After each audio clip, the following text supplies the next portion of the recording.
Welcome to Blizzard Fire. We hope this video helps fire up your solution.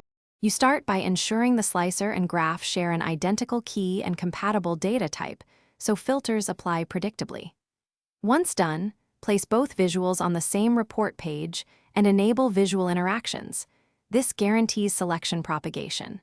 Next, create a common filter or DAX measure that both visuals reference, so the slicer controls the graph logic instead of only the dataset. This early alignment prevents mismatched aggregation and keeps your results consistent as you proceed to wiring. Now you connect the slicer to the graph by choosing the appropriate filtering scope.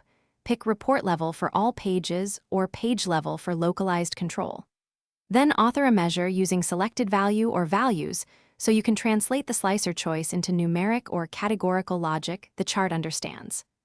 Once the measure exists, change the chart series, axis, or value field to reference that measure or the filtered field. This approach centralizes logic and avoids duplicated visuals with divergent behavior. To finish, thoroughly test the interaction by selecting single, multiple, and empty slicer states so you see how the graph aggregates or clears. Make sure your measure handles nulls gracefully.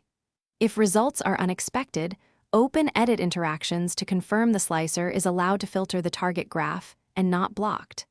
Finally, publish and validate with another account or a sample dataset to catch permission or dataset refresh issues. This confirms the link is robust before handing it off. Thanks for watching. If you found this helpful, don't forget to like and subscribe.